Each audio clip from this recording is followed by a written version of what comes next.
ഉച്ചവാർത്തയിലേക്ക് സ്വാഗതം. റഫാൽ ഇടപാടിൽ മോദിക്കും കേന്ദ്ര സർക്കാരിനും ആശ്വാസമായി CAG റിപ്പോർട്ട്.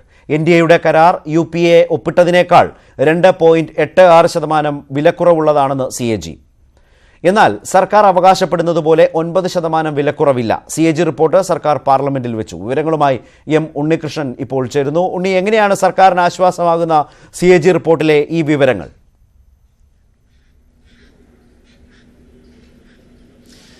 ശരത്, റഫാൽ ഇടപാടുമായി ബന്ധപ്പെട്ട് വലിയ രാഷ്ട്രീയ ആരോപണ പ്രത്യാരോപണങ്ങൾ നടക്കുന്ന സാഹചര്യത്തിലാണ് CAG ഇടപാടിന്റെ വിശദാംശങ്ങൾ പരിശോധിച്ചുകൊണ്ടുള്ള റിപ്പോർട്ട് പാർലമെന്റിൽ വെക്കുന്നത്. ഇന്നിപ്പോൾ രാജ്യസഭയിലും ലോക്സഭയിലും ഈ റിപ്പോർട്ട് കേന്ദ്ര സർക്കാർ മേശപ്പുറത്ത് വച്ചിട്ടുണ്ട്. റിപ്പോർട്ടിന്റെ വിശദാംശങ്ങൾ പരിശോധിക്കുകയാണെങ്കിൽ കേന്ദ്ര സർക്കാരിന് ആശ്വാസമെന്ന് അവകാശപ്പെടാൻ കഴിയുന്ന കണ്ടെത്തലുകൾ ഈ റിപ്പോർട്ടിൽ ഉണ്ട് എന്ന് തന്നെ പറയേണ്ടി വരും. കാരണം റഫാൽ യുദ്ധവിമാനങ്ങളുമായി ബന്ധപ്പെട്ട് നടന്ന വലിയ ആരോപണങ്ങൾ അതിന്റെ വിലയുമായി ബന്ധപ്പെട്ടാണ്. UPA സർക്കാരിന്റെ കാലത്തേതിനേക്കാൾ ഉയർന്ന വിലയ്ക്ക് വിമാനങ്ങൾ വാങ്ങാൻ തീരുമാനിച്ചു എന്നതാണല്ലോ വിവാദങ്ങളുടെ അടിസ്ഥാനം.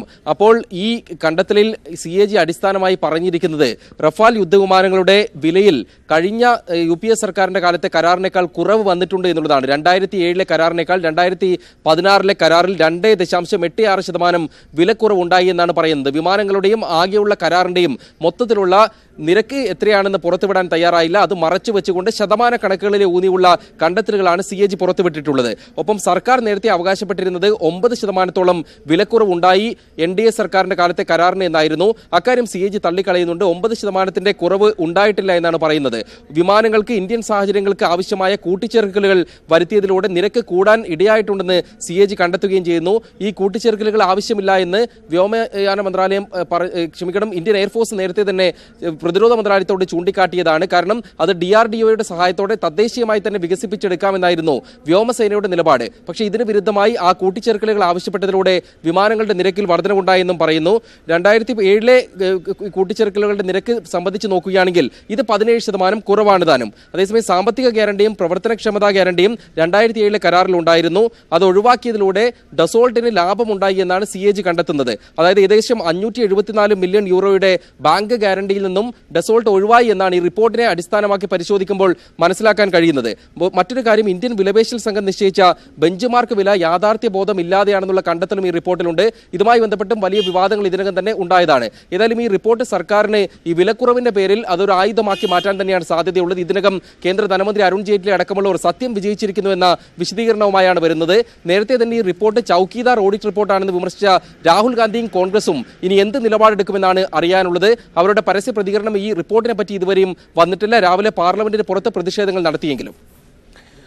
ഉണ്ണികൃഷ്ണനാണ് വിവരങ്ങൾ ഇപ്പോൾ നൽകിയത്. സർക്കാരിന് വലിയ ആശ്വാസമാവുന്ന കണ്ടെത്തലുകളും നിഗമനങ്ങളുമാണ് CAG റിപ്പോർട്ടിൽ റഫാൽ ഇടപാടുമായി ബന്ധപ്പെട്ടുള്ളത്. എന്നാൽ ലോക്സഭാ തെരഞ്ഞെടുപ്പിൽ കോൺഗ്രസിന്റെ ഏറ്റവും വലിയ കുന്തമുന റഫാൽ ആയിരിക്കുമെന്ന് ഉറപ്പിക്കുന്ന വിധത്തിലായിരുന്നു പ്രതിഷേധം. CAG കണ്ടെത്തലുകൾ തള്ളിയ കോൺഗ്രസ് പാർലമെന്റിന് പുറത്തും അകത്തും ഒരുപോലെ കേന്ദ്ര സർക്കാരിനെതിരെ പ്രതിഷേധം ശക്തമാക്കി. I can understand. Question hour के बाद उठा लो, पूरी तरीके से रिकॉर्ड में जाएगी. പാർലമെന്റ് ഇന്നും റഫാൽ ബഹളത്തിൽ മുങ്ങി. CAG റിപ്പോർട്ട് പാർലമെന്റിൽ എത്തിയിട്ടും പ്രതിഷേധം തണുത്തില്ല. CAG റിപ്പോർട്ട് കൺട്രോളർ റിപ്പോർട്ടല്ല, ചൌക്കീദാർ റിപ്പോർട്ടാണെന്ന് ആരോപിച്ച് കോൺഗ്രസ് നേരത്തെ തള്ളിയിരുന്നു.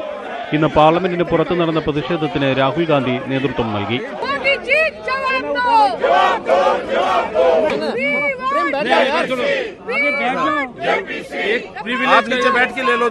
ലോക്സഭാ സമ്മേളനത്തിന്റെ അവസാന ദിവസം പാർലമെന്റിന് മുന്നിൽ കോൺഗ്രസ് MPമാർ കടലാസ് വിമാനം പറത്തിയാണ് പ്രതിഷേധിച്ചത്. കോൺഗ്രസ് അധ്യക്ഷൻ രാഹുൽ ഗാന്ധി, UPA ചെയർപേഴ്സൺ സോണിയാഗാന്ധി, മുൻ പ്രധാനമന്ത്രി ഡോക്ടർ മൻമോഹൻ സിംഗ് എന്നിവരുടെ നേതൃത്വത്തിലാണ് പ്രതിഷേധം സംഘടിപ്പിച്ചത്.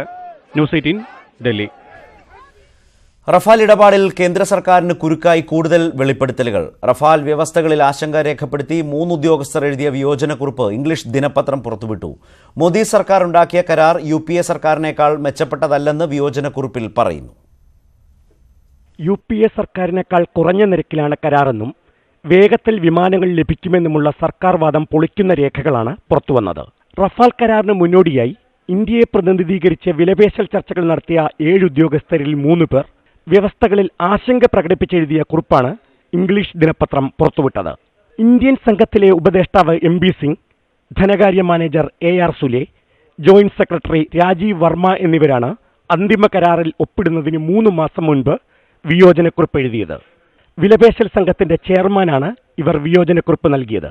മോദി സർക്കാർ അധികാരത്തിലെത്തിയതോടെ അടിമുടി മാറിയ റഫാൽ കരാർ വിലയുടെ കാര്യത്തിൽ മുൻ സർക്കാരിന്റെ കരാറിനേക്കാൾ ഒട്ടും മെച്ചമല്ലെന്ന് ഈ കുറിപ്പിൽ പറയുന്നു. UPA കാലത്ത് കരാറിനായി രംഗത്തുണ്ടായിരുന്ന യൂറോഫൈറ്റർ കമ്പനി മുന്നോട്ട് വെച്ച നിബന്ധനകൾ ഇതിലും ലാഭകരമായിരുന്നുവെന്നും കുറിപ്പിൽ പരാമർശമുണ്ട്. ന്യൂസ് 18 ഡൽഹി. നടപടിക്ക് നടുവിൽ എസ് രാജേന്ദ്രൻ.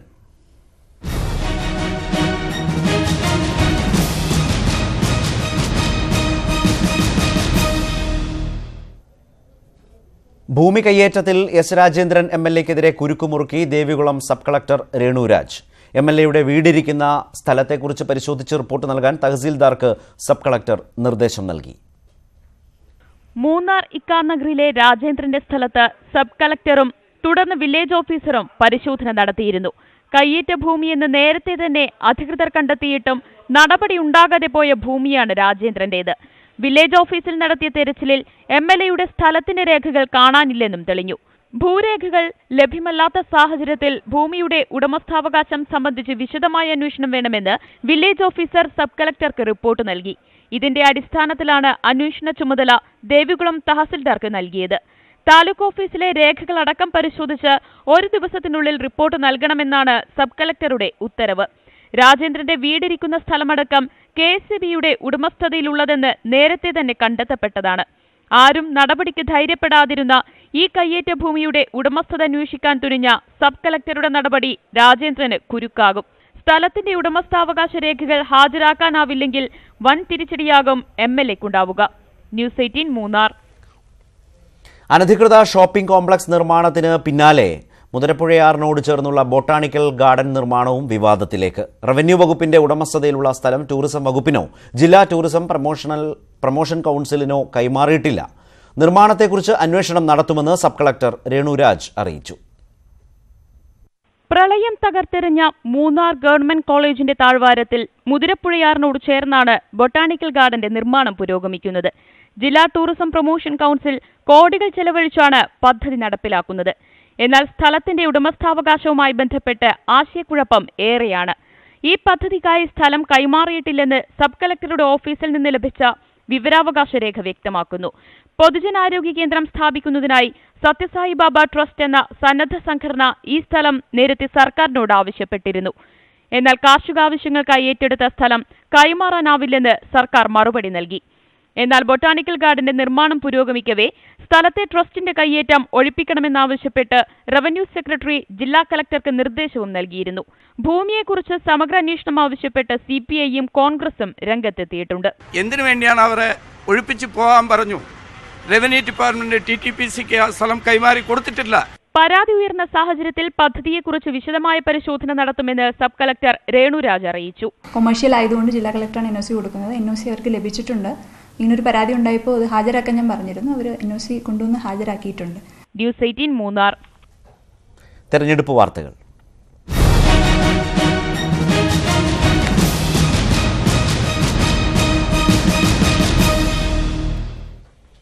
ലോക്സഭാ തെരഞ്ഞെടുപ്പിൽ കുമ്മനത്തെയും സുരേഷ് ഗോപിയെയും K. സുരേന്ദ്രനെയും ഇറക്കി കളം പിടിക്കാൻ BJP. ഓരോ മണ്ഡലത്തിലും 3 പേർ വീതമുള്ള പരിഗണനാ പട്ടിക കേന്ദ്ര നേതൃത്വത്തിന് കൈമാറി. തിരുവനന്തപുരത്ത് നിന്ന് മത്സരിക്കുമെന്ന് പ്രഖ്യാപിച്ച PP മുകുന്ദൻ പക്ഷേ പരിഗണനാ പട്ടികയിൽ ഇല്ല. BDJസുമായുള്ള സീറ്റ് വിഭജനം പൂർത്തിയായില്ലെങ്കിലും BJP സ്ഥാനാർത്ഥി നിർണയത്തിലേക്ക് കടന്നുകഴിഞ്ഞു. പാർട്ടി മത്സരിക്കാൻ സാധ്യതയുള്ള മണ്ഡലങ്ങളിൽ 3 പേരുകളടങ്ങുന്ന പട്ടികയ്ക്കാണ് സംസ്ഥാന കോർ കമ്മിറ്റി രൂപം നൽകിയത്. തിരുവനന്തപുരത്ത് കുമ്മനം രാജശേഖരന്റെയും സുരേഷ് ഗോപിയുടെയും പേരുകൾ പട്ടികയിലുണ്ട്. ആറ്റിങ്ങലിൽ BDJ സ്ഥാനാർത്ഥി തുഷാർ വെള്ളാപ്പള്ളി മത്സരിക്കാൻ തയ്യാറായില്ലെങ്കിൽ ശോഭാ സുരേന്ദ്രൻ മത്സരിക്കും. പത്തനംതിട്ട, തൃശൂർ, തിരുവനന്തപുരം ജില്ലകളിലാണ് K. സുരേന്ദ്രന്റെ പേരുള്ളത്. പത്തനംതിട്ടയിൽ MD രമേശിന്റെ പേരും പരിഗണനയിലുണ്ട്. PK കൃഷ്ണദാസിന്റെ പേര് കാസർഗോഡ് മണ്ഡലത്തിലാണ് പ്രധാനമായും പരിഗണിക്കുന്നത്. മലമ്പുഴയിൽ VS അച്യുതാനന്ദനെതിരെ മത്സരിച്ച് മികച്ച പ്രകടനം കാഴ്ചവെച്ച Palakkad municipal vice chairman C. കൃഷ്ണകുമാറിനാണ് പാലക്കാട് മണ്ഡലത്തിൽ പ്രഥമ പരിഗണന. ശോഭാ സുരേന്ദ്രന്റെ പേരും പാലക്കാട് പട്ടികയിലുണ്ട്. തിരുവനന്തപുരത്ത് മത്സരിക്കാൻ താൽപര്യം പ്രകടിപ്പിച്ച PP മുകുന്ദന്റെ പേര് പട്ടികയിൽ ഇടം പിടിച്ചിട്ടില്ല. BJP സംസ്ഥാന അധ്യക്ഷൻ PS ശ്രീധരൻപിള്ള ഒഴികെയുള്ള പ്രമുഖരെല്ലാം പട്ടികയിലുണ്ട്. BJP ദേശീയ അധ്യക്ഷൻ അമിത്ഷാ കേരളത്തിലെത്തിയ ശേഷം അന്തിമ പ്രഖ്യാപനം നടത്താനാണ് തീരുമാനം. R. കിരൺ ബാബു, ന്യൂസ് 18 തിരുവനന്തപുരം. പോഷക സംഘടനകൾ ആവശ്യപ്പെടുന്ന സീറ്റുകളെല്ലാം നൽകാനാവില്ലെന്ന് KPCC president Mullappally Ramachandran. Youth Congress 5 സീറ്റും KSUവും INTUCയും 3 വീതം സീറ്റുകളുമാണ് ആവശ്യപ്പെട്ടത്. ഇത് അംഗീകരിച്ചാൽ കോൺഗ്രസിന് മത്സരിക്കാൻ സീറ്റ് ബാക്കിയുണ്ടാവില്ലെന്നും മുല്ലപ്പള്ളി വ്യക്തമാക്കി. പത്തനംതിട്ടയിൽ ആന്റോ ആന്റണി MPക്കെതിരായ പരസ്യനീക്കം അച്ചടക്ക ലംഘനമായി കാണും. പരാതിയുള്ളവർ KPCC അറിയിക്കുകയാണ് വേണ്ടതെന്ന മുന്നറിയിപ്പ് മുല്ലപ്പള്ളി നൽകി. മാണിയുടെ സമ്മർദ്ദത്തിന് വഴങ്ങി PJ Joseph. Jose K Mani നയിക്കുന്ന കേരള യാത്രയിൽ ഇന്ന് PJ ജോസഫ് പങ്കെടുക്കും. PJ ജോസഫ് പരിപാടിയിൽ നിന്ന് വിട്ടുനിൽക്കുമെന്ന് നേരത്തെ വാർത്തകളുണ്ടായിരുന്നു. എന്നാൽ കേരള യാത്രയുടെ സമാപനത്തിൽ ജോസഫ് പങ്കെടുക്കില്ല. വേണ്ടത്ര ആലോചനകളില്ലാതെയാണ് കേരള യാത്രയെന്ന് ജോസഫ് നേരത്തെ ആരോപിച്ചിരുന്നു. കൂടുതൽ വിവരങ്ങളുമായി ശ്രീജിത്ത് ചേരുന്നു. ശ്രീജിത്ത്, ഇതിൽ കൂടുതൽ എന്തൊക്കെ വിവരങ്ങളാണുള്ളത്? ശരത്ത്, മാണിയുടെ ചില അനുനയ നീക്കങ്ങൾ കൃത്യമായി നടക്കുന്നു എന്നത് തന്നെയാണ് ഏറ്റവും ശ്രദ്ധേയമായിട്ടുള്ളത്. PJ ജോസഫ് ഈ യാത്രയിലെ ഉദ്ഘാടനത്തിൽ പങ്കെടുത്തതിനപ്പുറത്തേക്ക് ഒരു സ്വീകരണ കേന്ദ്രത്തിൽ പോലും പങ്കെടുത്തിരുന്നില്ല. മാത്രവുമല്ല, സമാപനത്തിൽ കൂടി വിട്ടുനിൽക്കുന്ന അത് അദ്ദേഹത്തിന്റെ ചില വിദേശത്ത് ചില പരിപാടികൾ ഉണ്ടെന്ന് സൂചിപ്പിച്ചാൽ പോലും അദ്ദേഹം അത് വിട്ടുനിൽക്കുന്നത് വളരെ കൃത്യമായ തന്ത്രപൂർവമായ നിലപാടാണ് എന്ന് വ്യക്തമായിരുന്നു. ഇതിനിടെയാണ് അതിന് തൊട്ടു മുൻപ് ഉള്ള ഒരു പരിപാടിയിൽ, കൊല്ലത്തെ ഇന്ന് വൈകുന്നേരം നടക്കുന്ന പരിപാടിയിൽ ജോസഫ് പങ്കെടുക്കണമെന്ന നിർദ്ദേശവുമായി മാണി മുന്നോട്ട് പോവുകയും ജോസഫ് അതിന് തൽക്കാലത്തേക്കെങ്കിലും വഴങ്ങുന്ന സാഹചര്യവും ഉണ്ടായത്. എന്തായാലും UDF ചർച്ച നടക്കുന്നതുവരെ, UDFന്റെ ഉപേക്ഷിച്ച് ചർച്ച നടക്കുന്നതുവരെ തൽക്കാലം ജോസഫ് ഇനിയൊരു മറ്റൊരു പൊട്ടിത്തെറിയിലേക്ക് പോകാൻ തയ്യാറല്ല എന്നതുകൂടി വ്യക്തമാകുകയാണ്. അതിനുശേഷവും 2 സീറ്റ് എന്ന വാദം അംഗീകരിച്ച് കിട്ടുകയോ അതല്ലെങ്കിൽ കോട്ടയം സീറ്റ് ജോസഫ് ഗ്രൂപ്പിന് നൽകാതിരിക്കുകയോ ചെയ്താൽ മാത്രമായിരിക്കും ജോസഫിന്റെ തുടർ നീക്കങ്ങൾ കൂടുതൽ പ്രത്യക്ഷമായി ഇനി പുറത്തു വരിക. എന്തായാലും ഇന്ന് വൈകുന്നേരം ജോസഫിനെ പങ്കെടുപ്പിക്കുന്നതിലൂടെ ഈ വിഷയത്തിൽ, തർക്ക വിഷയത്തിൽ മാണിയുടെ നീക്കങ്ങൾ ഏതാണ്ട് ഫലം കാണുന്നു എന്നതുകൂടി ഒരു തരത്തിൽ നമുക്ക് വ്യാഖ്യാനിച്ചെടുക്കാം. പക്ഷേ അതിനപ്പുറം ഈ ഉഭയകക്ഷി ചർച്ച തന്നെയാണ് നിർണായകമാകുക. അതിൽ UDFന്റെ ഭാഗത്തു നിന്നുള്ള നിലപാടുകൾ, തുടർന്ന് മാണി എടുക്കുന്ന നിലപാടുകളൊക്കെ അനുസരിച്ചായിരിക്കും ജോസഫിന്റെ തുടർ നീക്കങ്ങൾ. ശരി ശ്രീജിത്ത്. പ്രായപൂർത്തിയാകാത്ത പെൺകുട്ടിയെ പീഡിപ്പിച്ച കേസിൽ ഇമാം ഒളിവിലെന്ന് പോലീസ്. പോക്സോ ചുമത്തി കേസെടുത്ത പോലീസ് ലുക്കൌട്ട് നോട്ടീസ് പുറപ്പെടുവിക്കാൻ തീരുമാനിച്ചു. ഹൈക്കോടതിയിൽ നിന്ന് മുൻകൂർ ജാമ്യം തേടാൻ ഇമാം ശ്രമം തുടങ്ങിയതായാണ് വിവരം. പെൺകുട്ടിയെ പീഡിപ്പിച്ച സംഭവം പുറത്തുവന്ന് ദിവസങ്ങൾ കഴിഞ്ഞിട്ടും തിരുവനന്തപുരം തൊളിക്കോട് ജമാത്തിലെ മുൻ ഇമാം ഷഫീഖ് അൽ ഖാസിമിയെ കണ്ടെത്താൻ പോലീസിന് കഴിഞ്ഞില്ല. വിതുര പോലീസ് FIR രജിസ്റ്റർ ചെയ്ത് അന്വേഷണം ആരംഭിച്ചെങ്കിലും ഒളിവിലാണെന്നാണ് വിശദീകരണം. ഷഫീഖ് അൽ ഖാസിമിയുടെ നാടായ ഈരാറ്റുപേട്ടയിലും ബന്ധുവീടുകളിലും പോലീസ് പരിശോധന നടത്തി. മുൻകൂർ ജാമ്യം തേടി ഹൈക്കോടതിയെ സമീപിക്കാൻ ഇമാം ശ്രമിക്കുന്നുണ്ടെന്ന വിവരവും പോലീസിന് ലഭിച്ചു. ചൈൽഡ് വെൽഫെയർ കമ്മിറ്റി 4 തവണ കൌൺസിലിംഗ് നടത്തിയിട്ടും പെൺകുട്ടി പീഡനാരോപണം നിഷേധിച്ചു. പള്ളി കമ്മിറ്റി പ്രസിഡന്റിന്റെ പരാതിയിലാണ് പോലീസ് കേസെടുത്തത്. പെൺകുട്ടിയെ കാറിൽ പേപ്പാറയ്ക്ക് സമീപത്തെ വനമേഖലയിൽ എത്തിച്ച് പീഡിപ്പിച്ചെന്നാണ് കേസ്. മുൻപും പെൺകുട്ടിയെ ഇയാൾ പീഡിപ്പിച്ചിട്ടുണ്ടെന്ന് അന്വേഷണത്തിൽ കണ്ടെത്തിയതിനെ തുടർന്ന് പള്ളി കമ്മിറ്റി ഇമാം സ്ഥാനത്ത് നിന്ന് പുറത്താക്കുകയായിരുന്നു. പെൺകുട്ടിയോ കുടുംബമോ ഇമാമിനെതിരെ ഇതുവരെ പരാതി നൽകാൻ തയ്യാറായിട്ടില്ല. ന്യൂസ് 18 തിരുവനന്തപുരം. ആലുവയിൽ പെരിയാറിൽ യുവതിയുടെ മൃതദേഹം കണ്ടെത്തിയ സംഭവത്തിൽ ദുരൂഹത തുടരുകയാണ്. ശരീരം 30 വയസ്സുള്ള സ്ത്രീയുടേതാണെന്ന് സ്ഥിരീകരിച്ചെങ്കിലും മൃതദേഹം തിരിച്ചറിയാനായിട്ടില്ല. സംസ്ഥാനത്ത് സമീപ ദിവസങ്ങളിൽ കാണാതായ സ്ത്രീകളുടെ വിവരങ്ങൾ ശേഖരിക്കുകയാണ് പോലീസ്. ആലുവ UC കോളേജിന് സമീപം പെരിയാറിൽ കണ്ടെത്തിയ മൃതദേഹത്തെക്കുറിച്ച് കൂടുതൽ വിവരമൊന്നും ലഭിക്കാതെ പോലീസ് കുഴയുകയാണ്. 30 വയസ്സുള്ള സ്ത്രീയുടെ ശരീരമാണ് എന്ന് മാത്രമാണ് സ്ഥിരീകരിക്കാൻ കഴിഞ്ഞത്. ലെഗിൻസും ടീഷർട്ടുമാണ് വേഷം. വായിൽ തുണി തിരുകിയ നിലയിലായിരുന്നു. പുതപ്പിൽ പൊതിഞ്ഞ പ്ലാസ്റ്റിക് കയർ ഉപയോഗിച്ച് വരിഞ്ഞ് കല്ലിൽ കെട്ടിയ നിലയിലാണ് മൃതദേഹം കണ്ടെത്തിയത്. കല്ലിന് 40 കിലോ ഭാരമുണ്ട്. ഒന്നിലേറെ പേർ കൊലപാതകത്തിൽ ഉൾപ്പെട്ടിട്ടുണ്ടാകാമെന്നാണ് നിഗമനം. 3 ദിവസം മുൻപ് കൊല്ലപ്പെട്ടതാകാമെന്നാണ് പോലീസ് കരുതുന്നത്. ഇൻക്വസ്റ്റ് നടപടികൾക്ക് ശേഷം മൃതദേഹം പോസ്റ്റ്മോർട്ടത്തിന് അയച്ചു. സമീപ ദിവസങ്ങളിൽ സംസ്ഥാനത്തിന്റെ വിവിധ ഭാഗങ്ങളിൽ നിന്ന് കാണാതായവരുടെ വിവരങ്ങൾ പോലീസ് ശേഖരിച്ചു വരികയാണ്. വിദ്യാഭവൻ സെമിനാരിയോട് ചേർന്നുള്ള പുഴയിൽ കുളിക്കാനിറങ്ങിയ വൈദികരാണ് ഇന്നലെ വൈകിട്ട് മൃതദേഹം കാണുന്നത്. Rural SP Rahul R. നായർക്കാണ് അന്വേഷണ മേൽനോട്ടം. ന്യൂസ് 18 കൊച്ചി. അരിയിൽ ഷുക്കൂർ വധക്കേസിൽ CBI തയ്യാറാക്കിയ കുറ്റപത്രത്തിന്റെ പകർപ്പ് ന്യൂസ് 18. ഷുക്കൂറിനെ കൊലപ്പെടുത്താൻ നിർദ്ദേശം നൽകിയത് P. ജയരാജനും TV രാജേഷുമാണെന്ന് കുറ്റപത്രം പറയുന്നു. കൊലപാതകത്തിന് പിന്നിൽ കൃത്യമായ ആസൂത്രണം നടന്നതായും കുറ്റപത്രത്തിലുണ്ട്. വിവരങ്ങളുമായി മനു ഭരത് ചേരുന്നു. മനു, കുറ്റപത്രത്തിന്റെ പകർപ്പ്, അതിൽ പറയുന്ന വിവരങ്ങൾ എങ്ങനെയാണ്? കൊലക്കുറ്റം, ഗൂഢാലോചന, അതിൽ വിശദാംശങ്ങൾ എങ്ങനെയാണ്? ജയരാജന്റെയും രാജേഷിന്റെയും പങ്കാളിത്തത്തെ പറ്റി. ശരത്, ഈ രണ്ട് നേതാക്കളെയും വ്യക്തമായി ഈ കേസിന്റെ ഗൂഢാലോചനയിൽ പങ്കുണ്ട് എന്ന തരത്തിൽ വ്യക്തമാക്കിക്കൊണ്ടാണ് കുറ്റപത്രം പുറത്തു വന്നിരിക്കുന്നത്. അതായത് ഈ കേസിലെ 32ഉം 33ഉം പ്രതികളായ ജയരാജനും രാജേഷും ഈ ഗൂഢാലോചന നടത്തുന്നതിൽ പങ്കെടുത്തു. അല്ലെങ്കിൽ ആശുപത്രി, തളിപ്പറമ്പ് സഹകരണ ആശുപത്രിയിൽ ഇവർക്ക് നേരെ അക്രമം ഉണ്ടായതിനു ശേഷം ചികിത്സ തേടുന്ന വേളയിലാണ് ഇത് സംബന്ധിച്ച് ഗൂഢാലോചന നടത്തിയത് എന്ന് വ്യക്തമാക്കുന്നു. അതുപോലെ തന്നെ ഈ കേസിൽ പ്രതികളെ തിരിച്ചറിയുന്നതിന് വേണ്ടി ഉള്ള ശ്രമം ഉണ്ടായി. അത്തരത്തിൽ പ്രതികളെ വ്യക്തമായി തിരിച്ചറിഞ്ഞതിന് ശേഷമാണ് ഇവരെ കൊലപ്പെടുത്തിയത് എന്നും കുറ്റപത്രം പറയുന്നു. ഇത് പെട്ടെന്നുണ്ടായ ഒരു വികാരത്തിന് പുറത്ത് ഉണ്ടായ ഒരു നടപടി മാത്രമല്ല, വളരെ ആസൂത്രിതമായി ആണ് ഈ ഷുക്കൂറിനെ വധിക്കാനുള്ള തീരുമാനം ഈ ആശുപത്രിയിലെ 315-ാം മുറിയിൽ വെച്ച് എടുത്തത്. അത്തരത്തിൽ ആ വിധി നടപ്പിലാക്കുന്നതിനായുള്ള നിർദ്ദേശമാണ് 28 മുതൽ 31 വരെയുള്ള പ്രതികൾ കേസിൽ നടത്തിയത്. ഇതിന്റെ ഫലമായാണ് ഷുക്കൂർ ഫെബ്രുവരി 20, 2012 കൊല്ലപ്പെട്ടത് എന്ന് കുറ്റപത്രം പറയുന്നു. ഏതായാലും ഇവരുടെ അസന്നിഗ്ധമായി ഈ രണ്ട് നേതാക്കളുടെയും പങ്ക് വ്യക്തമായി സാക്ഷിമൊഴികളിൽ നിന്ന് ബോധ്യപ്പെട്ടു എന്നാണ് ഈ കുറ്റപത്രത്തിന്റെ വ്യാഖ്യാനത്തിൽ CBI രേഖപ്പെടുത്തുന്നത്. മനു, ഇതിനോടകം വന്ന ആക്ഷേപം കേരള പോലീസ് അന്വേഷിച്ച, അല്ലെങ്കിൽ കഴിഞ്ഞ സർക്കാരിൻ്റെ കാലത്ത് UDFന്റെ കാലത്ത് അന്വേഷിച്ചിട്ടും കണ്ടെത്താത്ത വിധമുള്ള അല്ലെങ്കിൽ പാളിപ്പോയ കാര്യങ്ങളാണ് CBI വീണ്ടും പറയുന്നത് എന്ന് പറയുന്നു. ഇതിന് ദൃക്സാക്ഷികളുണ്ട്, ഗൂഢാലോചനയ്ക്ക് ദൃക്സാക്ഷികളുണ്ടെന്നാണോ പറയുന്നത്? നേരത്തെയും പോലീസ് അത്തരമൊരു വാദം സ്വീകരിച്ചിരുന്നു, പക്ഷേ അതിനെതിരെ ആളുകൾ നിയമപരമായി നീങ്ങുകയും ചെയ്തിരുന്നു. എന്താണ് CBI കുറ്റപത്രത്തിൽ പറയുന്നത്? CBI കുറ്റപത്രത്തെ സംബന്ധിച്ചിടത്തോളം പോലീസിന്റെ സാക്ഷികളെ തന്നെയാണ് പ്രധാനമായും CBI കുറ്റപത്രത്തിൽ തയ്യാറാക്കുന്നതിനായി CBI ശ്രമിച്ചിട്ടുള്ളത്. ഈ സാക്ഷികളിൽ കൂടുതലായി CBI വെച്ചിരിക്കുന്ന സാക്ഷികൾ ഏതാനും ചില ഉദ്യോഗസ്ഥർ മാത്രമാണ്. പക്ഷേ പോലീസ് കുറ്റപത്രത്തിൽ നിന്ന് വ്യത്യസ്തമായ രീതിയിലാണ് ഇത് വ്യാഖ്യാനിക്കുന്നത്. ഇതിൽ CPMന്റെ മുൻ എറണാകുളം ജില്ലാ സെക്രട്ടറി ആയിരുന്ന MB ഗോവിന്ദൻ മാസ്റ്റർ മകൻ ഉൾപ്പെടെയുള്ളവരുടെ പങ്ക് ഈ CPI കുറ്റപത്രം ശക്തമായി എടുത്തു പറയുന്നു. ഇവരെ തിരിച്ചറിയുന്നതിൽ ഇവർക്ക് പങ്കുണ്ടായിരുന്നു എന്ന് കുറ്റപത്രം പറയുന്നു.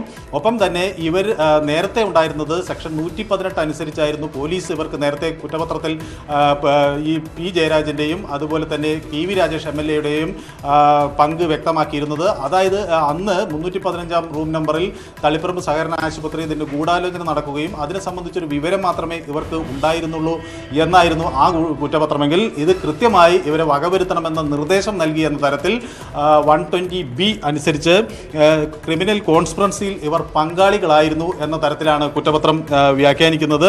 അത്തരത്തിൽ ഈ രണ്ട് നേതാക്കളുടെയും പങ്ക് അസന്നിഗ്ധമായി ഇത് വ്യക്തമാക്കുന്നതായി സാക്ഷിമൊഴികളിൽ നിന്ന് ബോധ്യപ്പെട്ടതായും CBI അറിയിക്കുന്നു. ഏതായാലും 33 പ്രതികളുള്ള കേസിൽ 28 മുതൽ 33 വരെയുള്ള പ്രതികൾ ഇതിൻ്റെ കുറ്റകൃത്യങ്ങളിൽ ഗൂഢാലോചന നടത്തി എന്ന് CBI വ്യക്തമാക്കുന്നു. 1 മുതൽ 8 വരെയുള്ള പ്രതികൾ കൃത്യം നടത്തുന്നതിനെ സംബന്ധിച്ചുള്ള വിശദാംശങ്ങളും ഈ കുറ്റപത്രത്തിലുണ്ട്. വളരെ കരുതിക്കൂട്ടി ആസൂത്രിതമായി ഗൂഢാലോചന നടത്തി ഈ പ്രതിയെ അരിയിൽ ഏരിയ കമ്മിറ്റി അംഗം ലോക്കൽ കമ്മിറ്റി അംഗം തിരിച്ചറിഞ്ഞതിന് ശേഷം ഇവരെ വകവരുത്തുകയായിരുന്നു എന്നും ഈ കുറ്റപത്രം പറയുന്നു. അത്തരത്തിൽ ഇവർ രണ്ട് നേതാക്കളുടെയും, കണ്ണൂർ ജില്ലാ സെക്രട്ടറിയുടെയും അതുപോലെ കല്യാശ്ശേരി MLAയുടെയും പങ്ക് അസന്നിഗ്ധമായി വ്യക്തമാക്കുന്നതാണ് കുറ്റപത്രം. അരിയിൽ ഷുക്കൂർ വധക്കേസിലെ CBI കൊലക്കുറ്റം ചുമത്തി P ജയരാജനും TV രാജേഷ് MLAയ്ക്കുമെതിരെ കൊലക്കുറ്റം ചുമത്തി സമർപ്പിച്ച കുറ്റപത്രത്തിൻ്റെ വിവരങ്ങളാണ് ഇപ്പോൾ, വിശദാംശങ്ങളാണ് മനു ഭരത് നൽകിയത്. ഷുക്കൂർ വധക്കേസിൽ CPMനെതിരെ രാഷ്ട്രീയ നീക്കം ശക്തമാക്കി പ്രതിപക്ഷം. TV രാജേഷ് MLA സ്ഥാനം രാജിവെക്കണമെന്ന് പ്രതിപക്ഷ നേതാവ് ആവശ്യപ്പെട്ടു. ആദ്യം ശശി തരൂർ MP സ്ഥാനം രാജിവെക്കട്ടെ എന്നായിരുന്നു രാജേഷിന്റെ മറുപടി. പ്രതി ചേർക്കപ്പെട്ട നേതാക്കൾ നാളെ കോടതിയിൽ ഹാജരായേക്കും. പുതിയ സാക്ഷികളോ തെളിവുകളോ ഇല്ലാതെയാണ് നേതാക്കൾക്കെതിരെ കൊലപാതക ഗൂഢാലോചന കുറ്റം ചുമത്തിയത് എന്നാണ് CPM വാദം. തളിപ്പറമ്പ് സഹകരണ ആശുപത്രിയിൽ ഗൂഢാലോചന നടന്നു എന്ന് തെളിയിക്കുന്നതിന് ആശ്രയിച്ചിരിക്കുന്നത് പോലീസ് നേരത്തെ മൊഴി രേഖപ്പെടുത്തിയ 4 സാക്ഷികളെ തന്നെയാണ്. സാക്ഷിമൊഴി പോലീസ് കുറ്റപത്രത്തിൽ നിന്ന് വ്യത്യസ്തമായി വ്യാഖ്യാനിച്ചിരിക്കുന്നുവെന്നും പ്രതിഭാഗം ആരോപിക്കുന്നു. ഷുക്കൂർ വധക്കേസിനെ രാഷ്ട്രീയപരമായി നേരിടാൻ CPM തയ്യാറെടുക്കുമ്പോൾ പ്രതിപക്ഷവും ആയുധത്തിന് മൂർച്ച കൂട്ടുകയാണ്.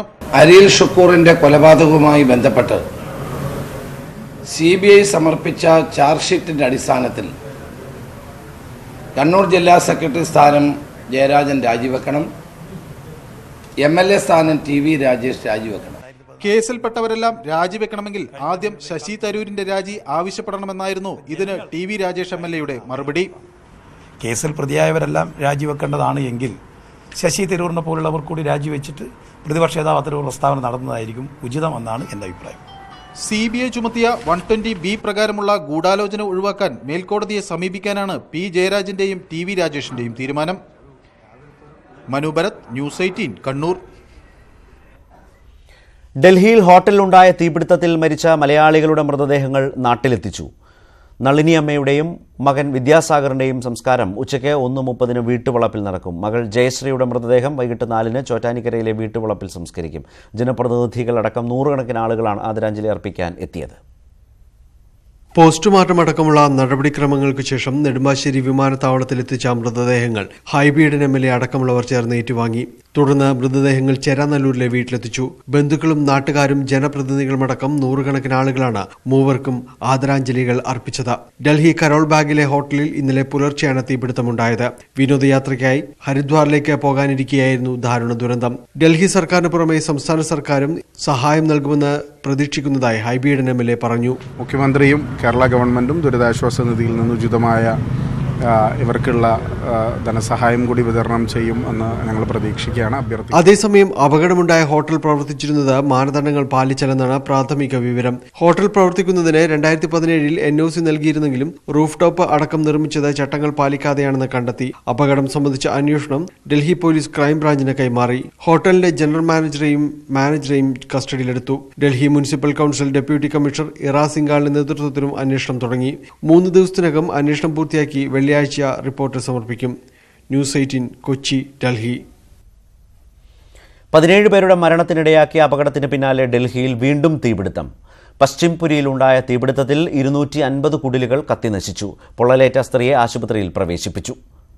പുലർച്ചെ 1:30 ഡൽഹി പശ്ചിംപുരിയിലെ തീപിടുത്തം. 25 ഫയർ യൂണിറ്റുകളെത്തിയാണ് തീയണച്ചത്. മന്ത്രി AK ബാലന്റെ അസിസ്റ്റന്റ് പ്രൈവറ്റ് സെക്രട്ടറി അടക്കമുള്ളവരെ ചട്ടങ്ങൾ മറികടന്ന് നിയമിച്ചത് സ്വജനപക്ഷപാതമാണെന്ന് KPCC അധ്യക്ഷൻ മുല്ലപ്പള്ളി രാമചന്ദ്രൻ. ബന്ധുക്കൾക്കും വേണ്ടപ്പെട്ടവർക്കും മാത്രമാണ് ഈ സർക്കാരിന്റെ കാലത്ത് ജോലി ലഭിക്കുന്നതെന്ന് പ്രതിപക്ഷ നേതാവ് രമേശ് ചെന്നിത്തല കുറ്റപ്പെടുത്തി. കിർത്താഡ്സിലെ ചട്ടങ്ങൾ മറികടന്നുള്ള നിയമനത്തെക്കുറിച്ച് ന്യൂസ് 18 വാർത്ത പുറത്തുകൊണ്ടുവന്നത്. SC/ST വകുപ്പിന് കീഴിലുള്ള കിർത്താഡ്സിൽ അസിസ്റ്റന്റ് പ്രൈവറ്റ് സെക്രട്ടറി മണിഭൂഷൺ, എഴുത്തുകാരി ഇന്ദുമേനോൻ അടക്കമുള്ളവരുടെ നിയമനങ്ങൾ ചട്ടപ്രകാരമാണെന്ന മന്ത്രി AK ബാലന്റെ വാദങ്ങൾ തെറ്റെന്ന് തെളിയിക്കുന്ന രേഖകൾ ന്യൂസ് 18 പുറത്തുവിട്ടിരുന്നു. യോഗ്യതയില്ലാത്തവർ പ്രൊബേഷൻ പൂർത്തിയാക്കിയതായി പ്രഖ്യാപിക്കാൻ അതീവ പരിഗണന അർഹിക്കുന്നവർക്ക് ജോലി നൽകാൻ ഉപയോഗിക്കുന്ന റൂൾ 39 ഉപയോഗിച്ചതിനെതിരെ വ്യാപകമായ പ്രതിഷേധമാണ് ഉയരുന്നത്. ആവശ്യമായ യോഗ്യതയില്ലാതെയുള്ള നിയമനം സ്വജനപക്ഷപാതമാണെന്ന് KPCC അധ്യക്ഷൻ മുല്ലപ്പള്ളി രാമചന്ദ്രൻ പറഞ്ഞു. സ്വജനപക്ഷപാതത്തിന്റെ വെടിക്കെട്ടാണ് സർക്കാർ നടത്തുന്നത്. അദ്ദേഹം ചെയ്തത് പൂർണ്ണമായിട്ടും സ്വജനപക്ഷപാതമാണ്. ഒരിക്കലും അംഗീകരിക്കാൻ സാധിക്കുന്ന നടപടിയാണ്. ഇത് ഒറ്റപ്പെട്ട സംഭവമല്ല. EP ജയരാജന്റെ കുടുംബത്തിൽപ്പെട്ട ആളുകൾക്ക് നിയമനം കൊടുത്തുകൊണ്ട്, ജലീൽ എന്ന് പറയുന്ന മന്ത്രിയുടെ കുടുംബത്തിൽപ്പെട്ട ആളുകൾക്ക് നിയമനം കൊടുത്തുകൊണ്ട് ഈ സർക്കാർ സ്വജനപക്ഷപാതത്തിന്റെ ഒരു വലിയ വെടിക്കെട്ടാണ് ഇവിടെ പൊട്ടിച്ചുകൊണ്ടിരിക്കുന്നത്. കിർത്താഡ്സിൽ യോഗ്യതയില്ലാത്തവരെ നിയമിച്ച സംഭവം അന്വേഷിക്കുകയാണെന്ന് പ്രതിപക്ഷ നേതാവ്. ബന്ധുക്കൾക്കും വേണ്ടപ്പെട്ടവർക്കും യോഗ്യതയില്ലെങ്കിലും സർക്കാർ നിയമനം നൽകുകയാണെന്നും രമേശ് ചെന്നിത്തല ആരോപിച്ചു. പ്രതിവർഷം 5 ലക്ഷം പേർക്ക് ജോലി കൊടുക്കുമെന്നാണ് പറഞ്ഞത്. 3 വർഷം കൊണ്ട് 15 ലക്ഷം പേർക്ക് ഡയറക്റ്റായി ജോലി കൊടുക്കേണ്ടതാണ്. ഒരാൾക്കും കൊടുത്തിട്ടില്ല. ഇപ്പം ഇങ്ങനെയാണ് മന്ത്രിമാർ അവരുടെ സ്റ്റാഫിൽപ്പെട്ടവർക്ക് അല്ലെ ബന്ധുക്കൾക്ക് നിയമനങ്ങൾ കൊടുക്കുന്ന ജോലി മാത്രമാണുള്ളത്. യോഗ്യത മറികടന്ന് മന്ത്രിയുടെ അസിസ്റ്റന്റ് പ്രൈവറ്റ് സെക്രട്ടറി അടക്കമുള്ളവരെ നിയമിച്ചതിൽ പ്രതിഷേധത്തിനൊരുങ്ങുകയാണ് പ്രതിപക്ഷം. ന്യൂസ് 18 പാലക്കാട്, കോഴിക്കോട്. കുംഭമാസ പൂജകൾക്കായി ശബരിമലയിലെത്തുന്ന തീർത്ഥാടകരുടെ എണ്ണത്തിൽ വലിയ കുറവ്. 15,000-ൽ താഴെ ഭക്തർ മാത്രമാണ് ഇന്നലെയും ഇന്നുമായി ദർശനം നടത്തിയത്. കർശന നിയന്ത്രണങ്ങളും സംഘർഷഭരിതമായ അന്തരീക്ഷവുമില്ലെങ്കിലും ശബരിമലയിൽ തീർത്ഥാടകരുടെ എണ്ണം പതിവിലും ഏറെ കുറവ്. ഇതുവരെ വന്നത് 15,000-ൽ താഴെ ഭക്തർ മാത്രം. എത്തുന്ന ഭക്തർ സൗകര്യങ്ങളിൽ പൂർണ്ണ തൃപ്തർ. സമാധാനപരമായിട്ട് നല്ല മനസ്സോട് സുഖത്തോടു കൂടി തൊഴാൻ കഴിഞ്ഞു. ഇപ്പോഴാണ് തെരഞ്ഞെടുത്ത സമയം, പക്ഷെ നല്ല സമയമായിരുന്നു, നല്ല ദർശനം. പോലീസുകാരൊക്കെ നല്ല സഹകരണമായിരുന്നു. നമുക്ക് ദർശനം വീണ്ടും നല്ല ദർശനം കിട്ടി, നല്ല സുഖമായിട്ട് തൊഴാൻ പറ്റി. ശബരിമലയിലെ സ്ത്രീ പ്രവേശന വിധിയെക്കുറിച്ചും സജീവമായ ചർച്ചയാണ് തീർത്ഥാടകർക്കിടയിൽ നടക്കുന്നത്. After the airings, we expect a positive reply. So we all Ayyappa Bhaktas are against women entering in the age group between 10 and 50. കുംഭമാസ പൂജയ്ക്ക് 10 യുവതികൾ മല ചവിട്ടുമെന്ന പ്രഖ്യാപനത്തിൽ നിന്ന് നവോത്ഥാന കേരളം ശബരിമലയിലേക്ക് എന്ന ഫേസ്ബുക്ക് കൂട്ടായ്മ പിന്മാറിയതായാണ് സൂചന. സ്ത്രീകളെത്തിയാൽ തടയാൻ തന്നെയാണ് പ്രവേശനത്തെ എതിർക്കുന്ന സംഘടനകളുടെ തീരുമാനം. സംഘർഷാത്മക അന്തരീക്ഷം ഒഴിവാക്കാൻ പോലീസും കനത്ത ജാഗ്രതയിലാണ്. പതിവിന് വിപരീതമായി തീർത്ഥാടകരുടെ എണ്ണത്തിൽ വലിയ കുറവാണ് സന്നിധാനത്ത് അനുഭവപ്പെടുന്നത്. പോലീസിന്റെ കർശന നിയന്ത്രണമില്ലാത്തതിനാൽ സുഗമമായ ദർശനം സാധ്യമായതിന്റെ ആഹ്ലാദത്തിലാണ് തീർത്ഥാടകർ. ക്യാമറാമാൻ പ്രശാന്ത് മംഗലശ്ശേരിക്കൊപ്പം സന്നിധാനത്തു നിന്നും സുർജിത്ത് അയ്യപ്പത്ത്, ന്യൂസ് 18. ശബരിമല സ്ത്രീ പ്രവേശന വിഷയത്തിൽ സുപ്രീം കോടതിയിൽ വാദങ്ങൾ എഴുതി നൽകേണ്ടെന്ന് തിരുവിതാംകൂർ ദേവസ്വം ബോർഡ് തീരുമാനം. കൂടുതൽ വാദങ്ങൾ എഴുതി നൽകി വിവാദം കടുപ്പിക്കേണ്ടതില്ലെന്ന സർക്കാരിന്റെയും CPMന്റെയും നിർദ്ദേശം ബോർഡ് അംഗീകരിച്ചു. കൂടുതൽ വാദങ്ങൾ ഉണ്ടെങ്കിൽ എഴുതി നൽകാമെന്ന് സുപ്രീം കോടതി വ്യക്തമാക്കിയിരുന്നു. കോഴിക്കോട് തുഷാരഗിരി ജീരകപ്പാറയിൽ വീണ്ടും ആയുധധാരികളായ മാവോയിസ്റ്റുകളെത്തി. ചക്കുമൂട്ടിൽ ബിജുവിന്റെ വീട്ടിലെത്തിയ 3 അംഗ സംഘം സ്ഥലത്ത് ഏറെ നേരം ചെലവഴിച്ച ശേഷമാണ് മടങ്ങിയത്. സംഭവത്തെക്കുറിച്ച് പോലീസ് അന്വേഷണം തുടങ്ങി.